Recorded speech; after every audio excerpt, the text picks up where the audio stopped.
The following presentation contains content that some individuals may find sensitive or distressing. At the crossroads of existence, where the realms of the living and the dead converge, there lies a haven, the Crossover Tavern. Within these walls, destinies are etched, and the scales of justice measure the souls of the departed. But beware, for not all tales are meant to be embraced. Some will send shivers down your spine and make you question the very fabric of existence. Step into the world of Eneron, where legends are born and mysteries are laid to rest. Embrace the unknown, for every fable shared holds a secret that may change the course of eternity. Welcome to Fables from the Forgotten.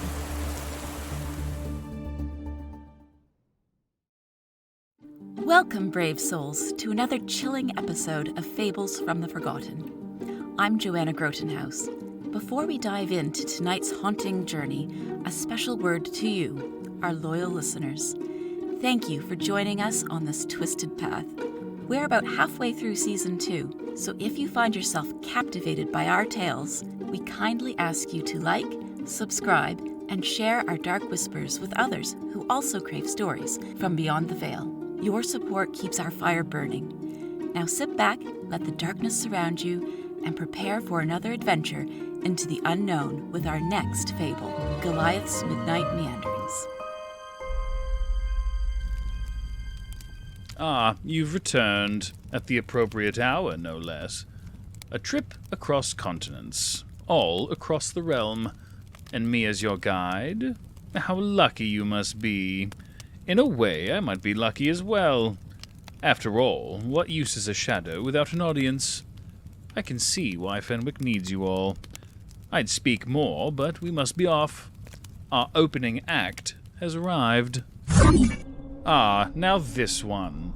I know something of what to expect. There's meat in this story.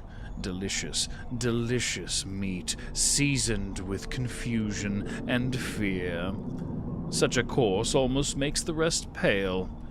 Still, this is my task, and one that I so relish. The quackery. I awake with a jolt. The quiet hooting of an owl in the silence tells me it's night. Confusion and fear join hands as I struggle to remember where or who I am. The silence is suffocating in its totality. I'm blind. I attempt to reach for my face, but my arms don't move. I think of calling out, but I'm afraid. I calm my mind. I feel it now. A presence. I'm not alone. I don't know how I know. There is no sound of movement or breath, just an awareness. The hair rises on the back of my neck. It chooses not to interact, so I choose to ignore it. I return to my thoughts. My first memories of being buried alive. I recall the terror and the despair as I used my arms to protect my face whilst my body was pelted by earth. Despite the horror, the odor of the petrichor enveloped me, and it was oddly pleasant.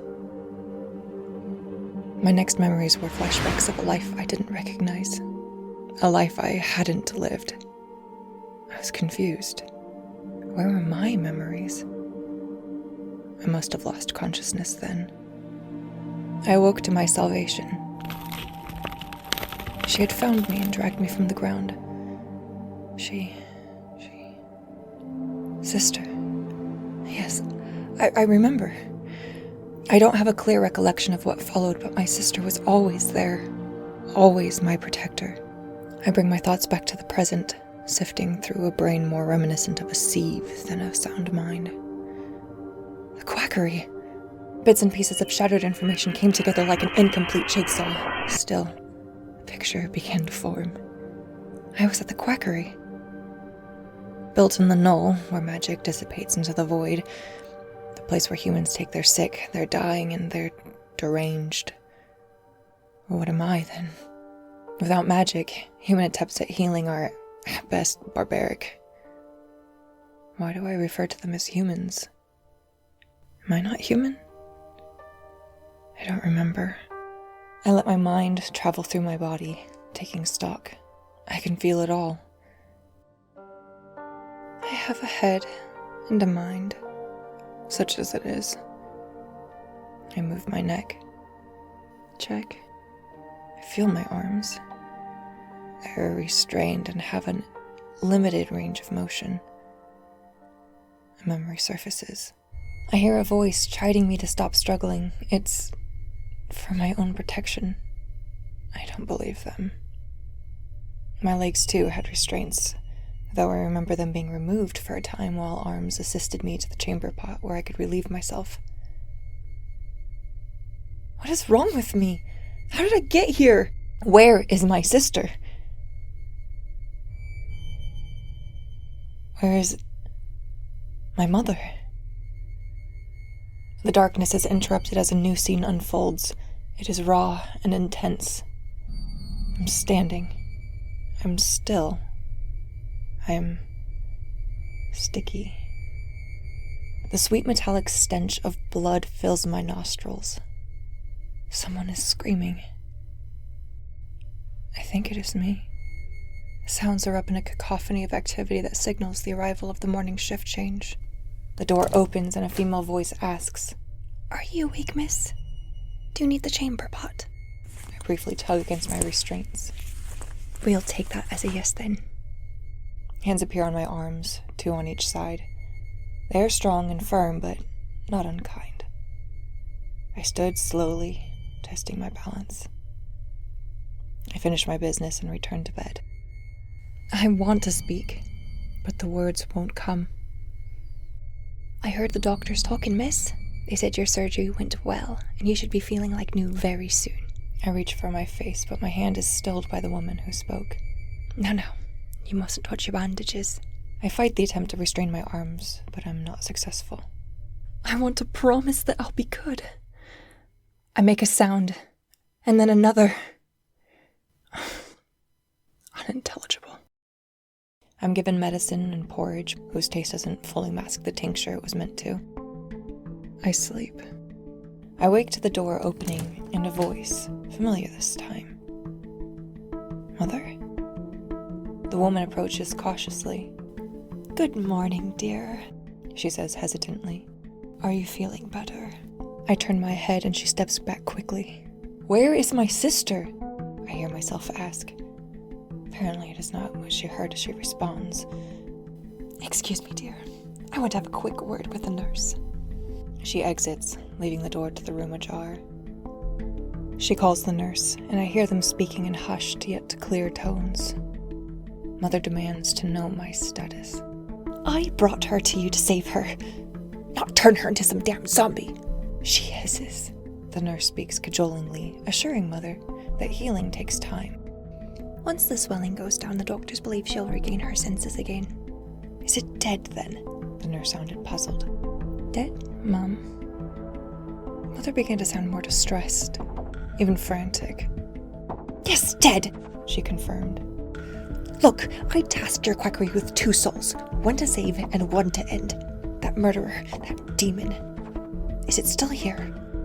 "Oh, no, my lady," the nurse responded with understanding. "The murderer is indeed dead. I apologize for the confusion. The doctors have documented that procedure as fully successful." I hear the relief in Mother's voice. The conversation is unsettling. I have no memory of any murderer. I try to will her into mentioning my sister and why she didn't come with her. It doesn't work. Mother returns. "I will come back when you are feeling more yourself. I have some other things I need to attend to. Get well soon, dear." She leaves and I realize she never touched me. No kiss on the cheek, no hand on mine, no comfort. I hear the doctors making their rounds. There's a deep booming voice outside my door. I know this voice, though I can't recall his given name. His words feel dishonest, like he's up to something. But I don't know what. I call him Dr. Shenanigans. The nurse fills Dr. Shenanigans in on the conversation she had with Mother. Quite right, Nurse Rose. You handled that well, and the information was essentially correct. I will follow up with her once I check in on my patient. I understand she's a bit more docile today. Hi, Doctor, she replies. I again note that odd presence. I can sense it shifting closer in anticipation. The doctor enters, his shoes scuffling across the hard floor. Good morning, miss. He is far too jovial for the circumstances. Can you tell me how you're feeling today? A sound emerges from my throat. Pathetic. I see, said the doctor. Can you understand my words at least? My head nods slightly. Excellent. I want to check your progress. Do you mind? My head shakes no. His hands slightly touch my face, and my head jerks back. It is okay, he promised. I need to check under the bandages to make sure you are being healed properly. May I? He asked again. I return my head to its original position. He slowly removes the bandages. My eyes are closed as they fall away. I am afraid to open them. I feel his eyes as he scans my face.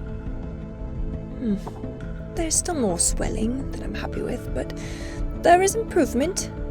Try to open your eyes. Slowly, I open them. The light is painful and my eyes close quickly. Again, I open them. I try to acclimate. This is a whole new kind of blindness. Instead of engulfing darkness, there is overwhelming light. I'm unable to make out any forms, not even shadows. The doctor took stock of my condition and called the nurse to rebandage my face. I think tomorrow the bandages can come off permanently. I am encouraged by your compliance. If we remove your restraints, will you remain in your room and keep your hands off your face? I nodded with much more enthusiasm than before. He instructs the nurse to remove the restraints and leaves the room. With the restraints off, I discover a new form of communication with which to experiment. My hands move, hoping to convey a message to the nurse. Where is my sister? I try to say. The nurse comments on my movement, but gleans no meaning. As I become more agitated over my inability to be understood, she threatens to put my restraints back on. I calm quickly, and that seems to satisfy her. I know you're scared, she says, more gently than her normal tone. You've been through a lot, and I'm not sure what you're trying to say, but you should know this. Her voice lowers, and I strain to hear her. She will never be able to hurt anyone again. You are safe. My eyes grow wide inside my bandages. What is she talking about? Who is she talking about? A familiar horror wells within me. I ponder the conversation that Mother had with the nurse. Who had they killed? Who is she? Only one answer made sense. The missing piece of the puzzle. Literally. The missing piece of my soul. Did they kill my sister? A demon? A murderer? My bandages grew damp. In my pain, I vow I will put all of my energy into getting well and getting out of this hellhole. One way or another, I'm going to find my sister. Night falls, yet still I feel that quiet presence. Watching. Waiting. Seriously, what the fuck? I'm dreaming. I'm standing in a small cabin. No. I'm floating. Close to the ceiling. I view my surroundings. Curious. I've been here before. I hear a scraping sound and turn towards the fireplace. There is no fire to offer light, but I see her. A girl tied to a chair. Her hands and feet are bound, and she is gagged. A low moan escapes, and she raises her head. Her eyes widen as she sees me. But no. Not me. She is me. I quickly turn to see the cause of her terror. Our terror. He steps out of the shadows. The Prior's son. He is large and muscular. His eyes are glazed and focused. He's carrying a bootstrap. It is then that I notice the raised red marks on her body and the faded ones on my own. He raises his arm with the bootstrap. I hear a shriek. My head whips toward the sound, expecting to see some wild animal. To my shock, I watch my sister descend on this giant of a man, not unlike the wild animal I expected. She brought a knife to a bootstrap fight. She plunges the knife into his neck, stabbing him over and over before he can even counter. The scene grows eerily quiet as I slide from the dream. It is morning, and my resolve has not waned.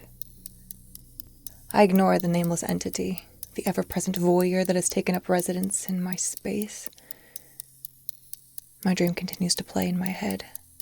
I feel the veracity of what I witnessed. I believe I know now why I have no voice. I know what shock looks like. If Mother brought 2 souls to the quackery, as she said, perhaps the second belonged to the Prior's son. It would be fitting. Yet something still feels off. If the dream was accurate, then the Prior's son was surely dead already. The Prior's a powerful man in our village. My fear for my sister and her fate intensifies. The nurses are talking. Dr. Shenanigans is running late today. Of course he is. I try to speak to my voyeur. Tell me what you see, I demand. But the words won't form in my mouth. I grunt in frustration. How can I think words but not speak them? I listen intently to every sound, hoping to pick up any shred of new information to assist me in what I realize is now a full-on investigation. Dr. Shenanigans finally arrives. He removes my bandages again. The light is bright, but it seems more manageable today. I can make out shadows and movement, but little else. The doctor shines a light in my eyes, and I blink. Your pupils are contracting. That's good news, he says. I point to my throat and gesture toward my mouth. You have had a great shock. Your voice should return in time, he said, seeming to concur with my own diagnosis. He went on. I understand your mother is coming to see you today. How about we get you cleaned up and presentable? I nod. He orders a bath, emphasizing to the staff the importance of making a good impression on my mother. The tub is brought and filled. No one speaks. 2 younger girls arrive to help me. The water is warm and rejuvenating. The smell of soap almost overpowers the odors of dirt and blood that have consumed my thoughts. My hair is washed and combed. I touch my face, carefully, tentatively. I trace my fingers over my forehead, my temples, my cheeks. I don't know what I thought I would find, but I did not expect to find nothing obviously out of place. I let out my breath. The relief is palpable. I hear my mother walking toward my room, speaking to the staff. My eyes are clearing with the ticking of the clock. Mother is a blur, but I can almost recognize her. She's chattering about something, but I barely listen. I'm focused on my mission. Mother seems pleased with my recovery, using words like amazing and hardly any marks. I made a motion indicating a pencil and paper, which also seemed to please her. Of course, dear. Just please make more of an effort with your speech. It won't do to go through life grunting like some farm animal. I roll my eyes. I think. She hands me the writing tools. They feel foreign, but I make do. I managed to scratch out the word that had consumed me for days. Sister. I hear a sharp intake of breath in silence. I point to the paper. Mother's voice is shaking now. I don't understand what you're asking me, Gina. She paused. You don't have a sister. The shock surges through my body like a cresting tidal wave. The room tilts and turns. Fiery rage blankets all reason. They killed her. Worse, they erased her. I wail as I hear Mother scurry from the room. For the first time, I felt my voyeur move closer. with scant comfort, but something. All the memories I had tried to piece together converge, being buried alive with flashbacks from someone else's life, the killing in the cabin, standing alone covered in blood, and this rage. There was something else. Mother called me Gina. They didn't just kill my sister, they killed the wrong one. I am the protector. It was my hand that pulled my sister from the ground. It is my hand that wielded the blade that killed her assailant. I am the murderer. I am the demon. And now she is dead because of me. No. Comes a voice. I look around and I see nothing. My sight is almost normal now. It seems my voyeur has chosen to intervene after all. Go to the mirror, it whispers. I glance around the room and spy a small mirror on the far wall. I walk toward it. I'm afraid. I look at my reflection. My sister's face stares back. Is this witchcraft? I note her eyes show bruising, but otherwise, they are intact. For a split second, I think I could be wrong. That she's alive. My sister speaks. Her mouth moves on the reflection. I hold the missing memory, the one you need to understand all that has happened. It is unpleasant. I can give it to you. But you must ask for it. It must be your choice. I surmise that torture with knowledge is better than torture without. I agree. I find myself in another part of the hospital. It looks like the basement, but it's sterile. Smells of bleach and other chemicals prevail. I see a group of people surrounding a gurney. I move closer. On it is my sister. She is in restraints and has a cage of sorts on her head. Dr. Shenanigan stands at the head of the table holding something. Knitting needles? He slowly inserts one carefully through the eye canal. Sharp pain erupted in my head. I slowly lose consciousness, but not before hearing the strangest word. Lobotomy. I awake in my room to my sister's voice. My sister. My voyeur. Mother was right, you know? I walk back to the mirror so we can talk. We were never really sisters. We're much closer than that. Two parts of a single soul. You are all the things you thought you were. My protector. The memories of the life you never led were mine. You always stayed behind, content, waiting until you were needed. I did you a disservice. This life was meant to be shared. I thought they killed you. I hear my sister laugh. I was hiding, not dead. And I like it here. It is safe and warm. I like watching you for a change. I haven't been idle either. I've been working on healing our brain. It's coming along well, I think. I'm not equipped for the outside. I cannot speak. I have rage. You never had to speak. We've always communicated through our thoughts. I can teach you to speak. I can calm your rage. Mother opens the door and peers cautiously inside.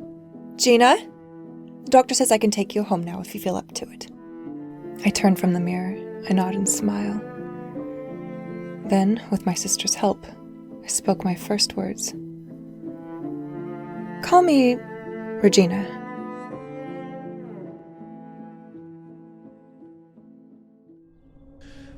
Poor thing. Neglect is the worst form of torture. Dished by the hands of the lazy and incompetent. A seed of vengeance has been planted, no doubt. I must inform my mistress to keep an eye on this one. Quickly, I have other tasks. Just don't get ahead. After all, it wouldn't do to get lost now, would it? Ah, this one. A deluded march of an endless sea of faith. It feels quite familiar, does it not? I do hope it is not as uninteresting as the last one. While the foolishness of mortals can be amusing in the abstract, it does grow a bit wearisome to see it every time. Wait, no. Oh, this is an interesting one. A battle of souls, eternally retold? Yes, I can see why Aerith sent me. Let us watch. Atajar's Kiss.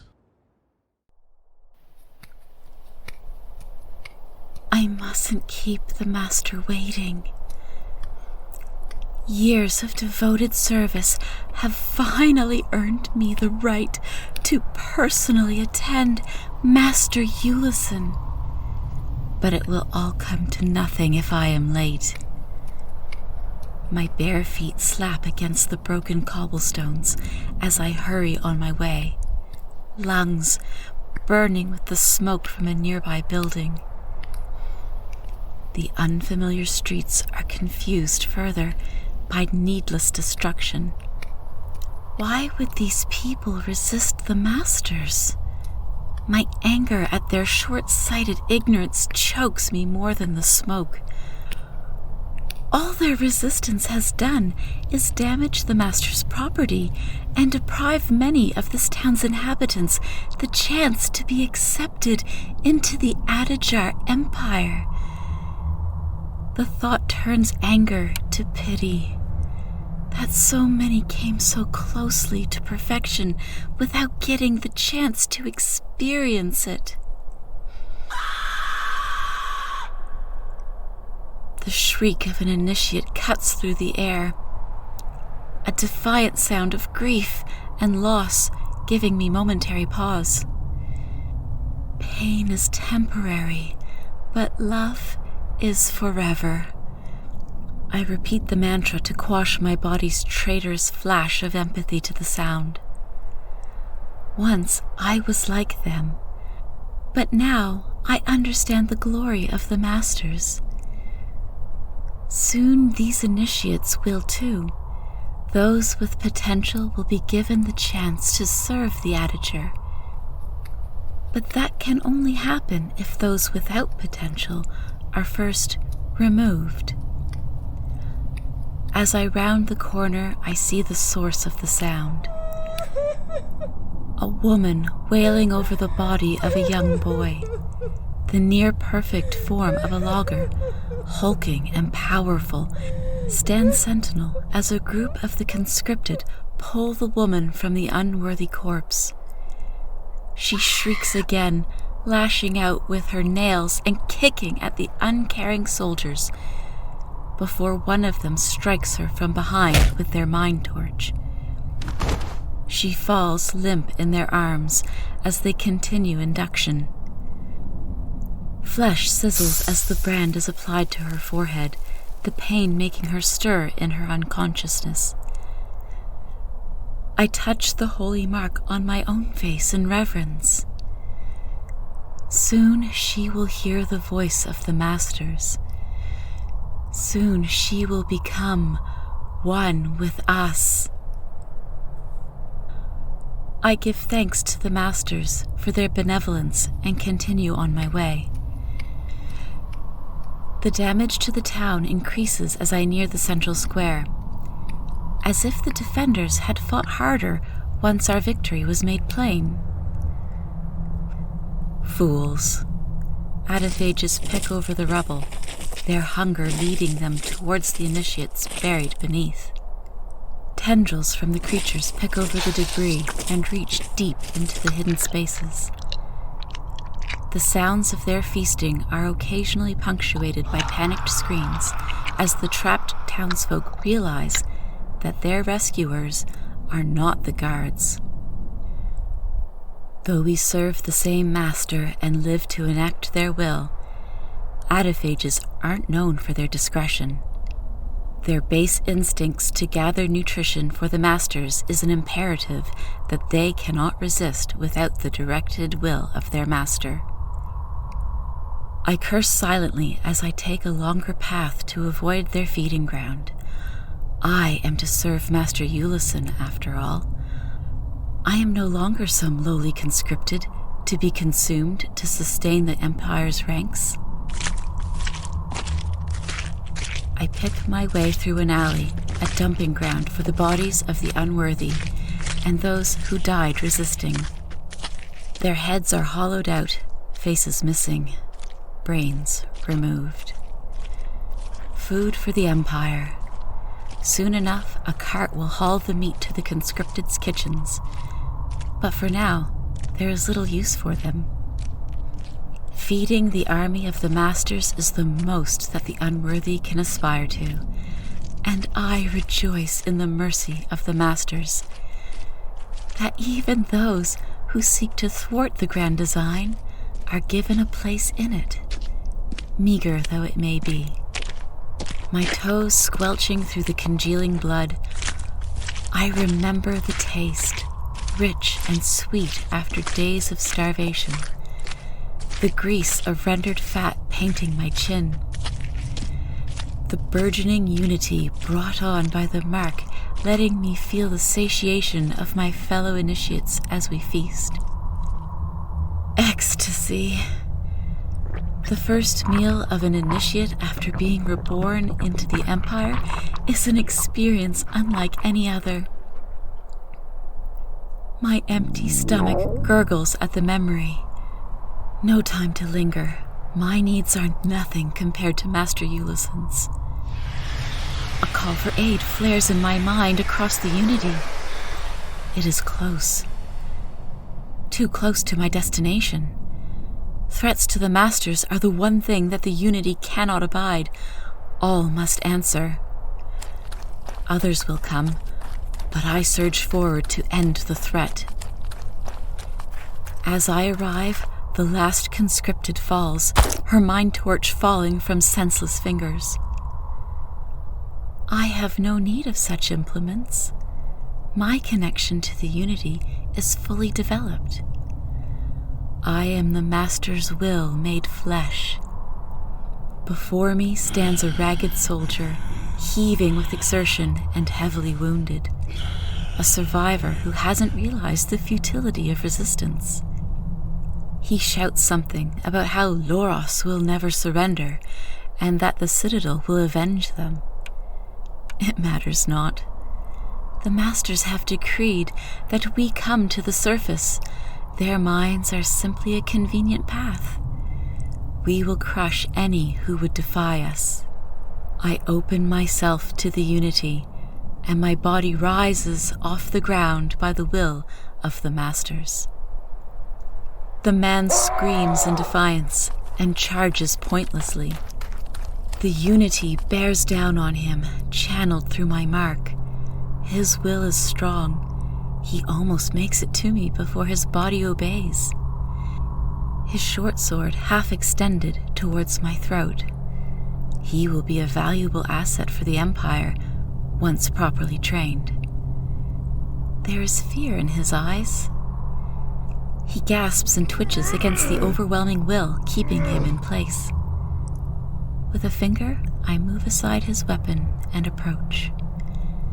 His flesh obeys, but there's defiance in those eyes.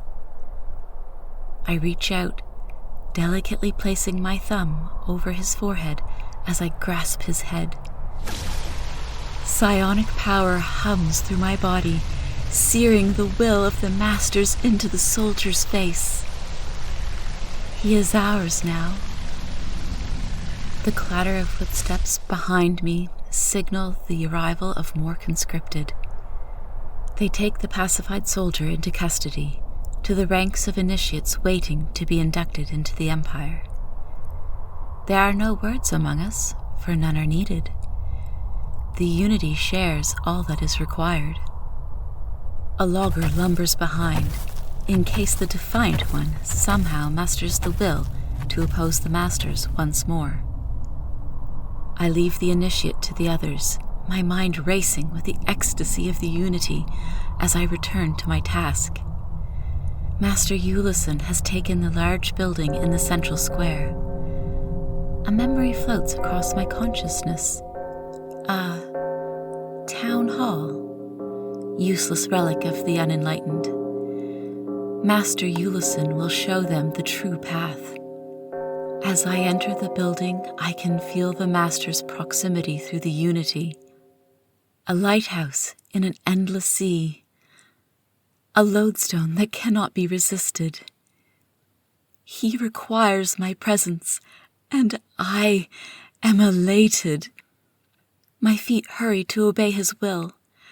One final door opens, and at last I see his perfect form. His tall, regal proportions, clad in a flowing robe of spider silk and spun silver. Imperious eyes that have not once witnessed failure. His perfect mouth that speaks so that reality might listen and comport itself with his will.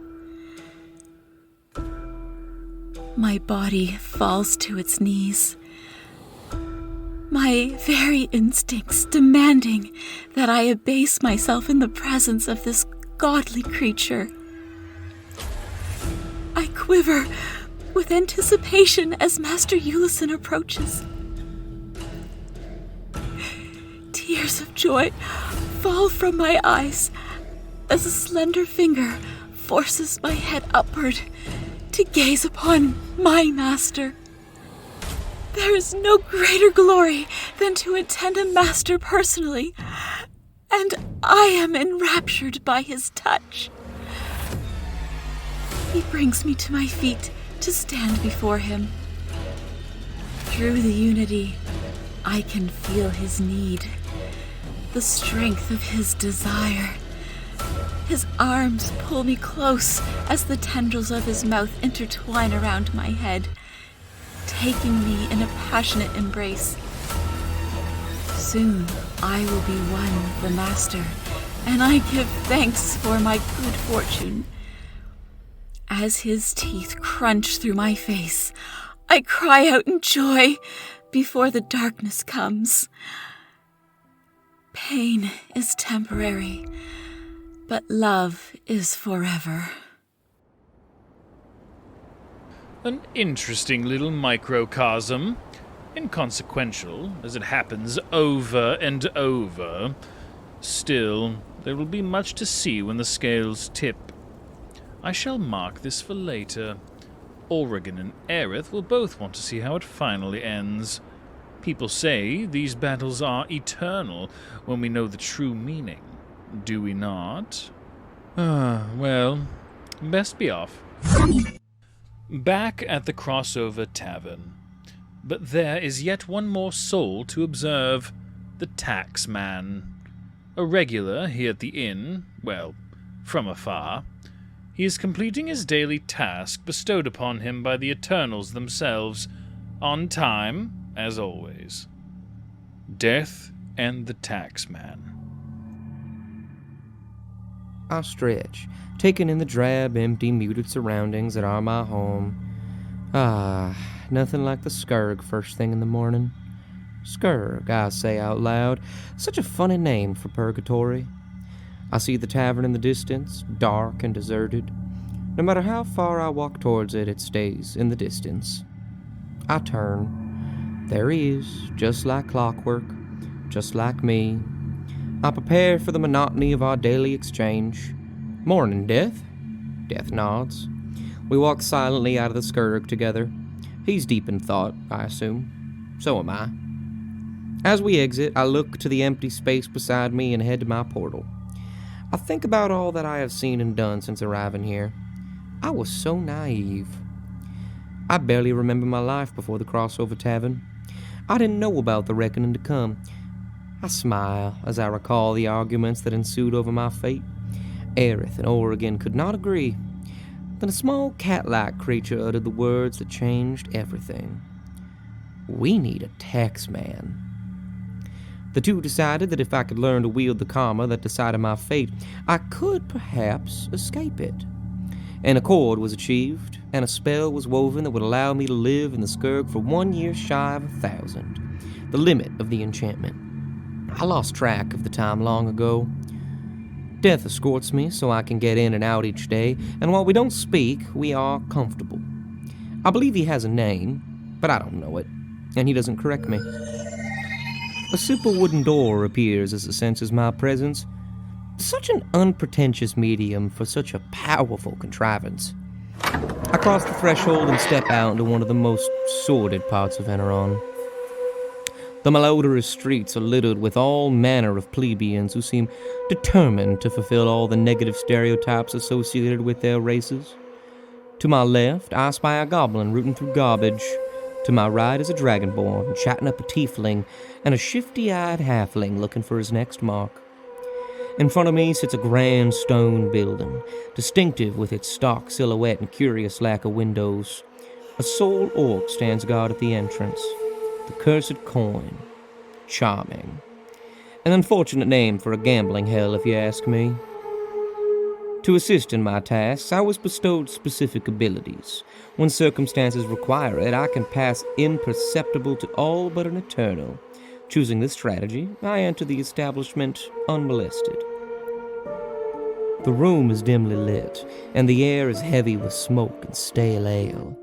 My eyes adjust, and I can make out the bar that takes up most of the room. A few souls mill about, primarily female. Working ladies, no doubt, hoping to relieve a few of the lucky from a portion of their winnings. I look over at the barkeep as he pours a pint, and I head to the door at the back of the pub. This area was much larger, with a variety of games neatly arranged around the space. The currency used was as varied as the games they offered. Patrons bet coinage, memories, flesh, souls, and anything else that might have value to another. The counting cage would compute the winnings and the currency each valued. What game of chance will be my assignment frequent, I wonder? But not for long.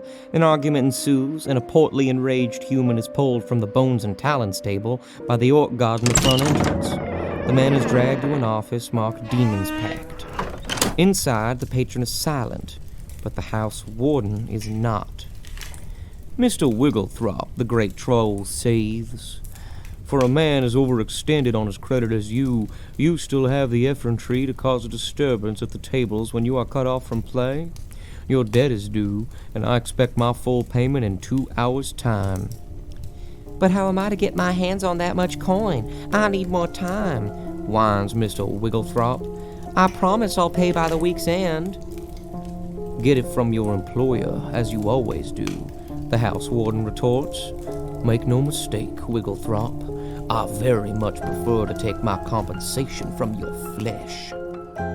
I follow Wigglethrop as he scurries from the den and through the streets to a more genteel area of the city.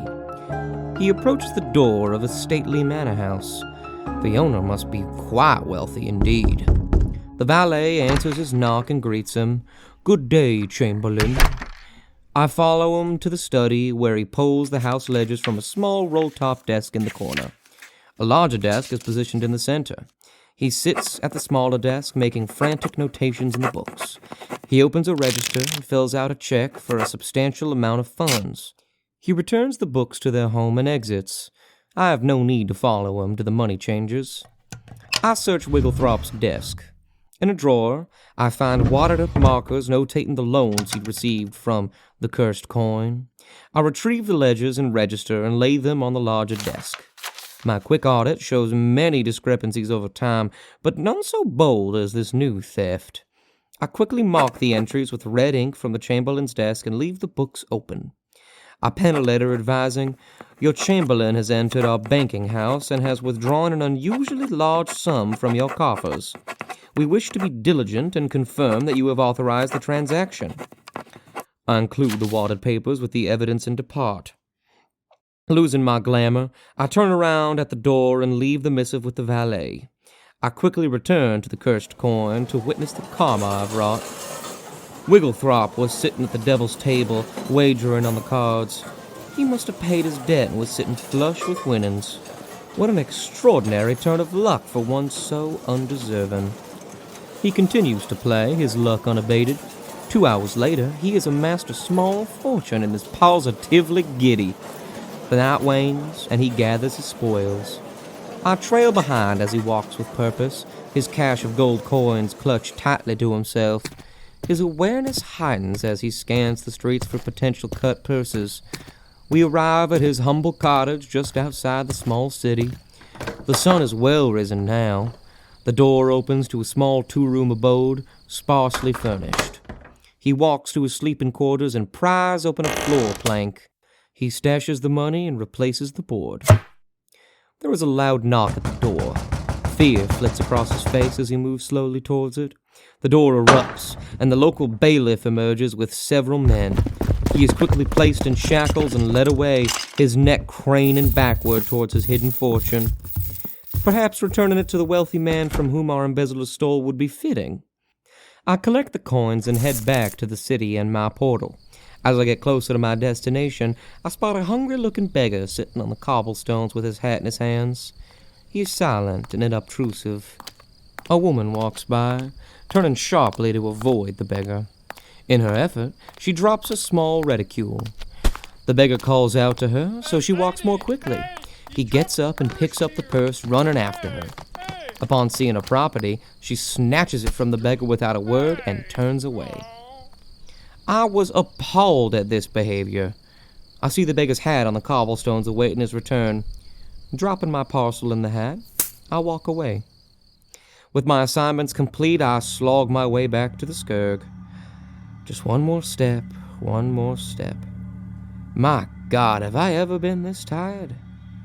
I see death waiting and chuckle at the fact that he is the most consistent thing in my life.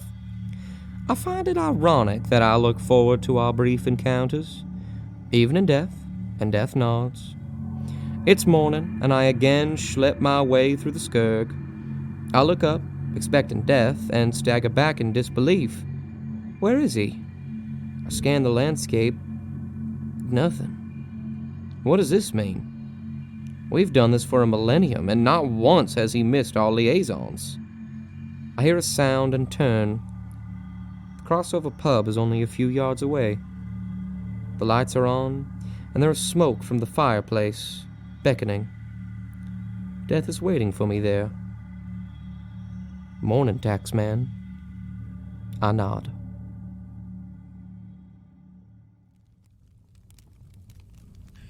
After a millennium of prompt servitude, it was finally time for our taxman to proceed on past the veil of the Scourge, chauffeured by Death himself. I honestly can't even remember what he did to deserve his fate in the first place. It must have been quite boring. Such fun tales. Yet all good things have to end. The curtains are ready to close, and the time has come for me to return to Aerith. A nice warm pillow, a few delicious treats, and scritches behind the ear. Feel free to grab a drink, but don't stay too long. We are looking for a new taxman. A secret between you and me? There is much to admire on being a pampered house cat. Just never let my mistress know. I must have some standards, after all.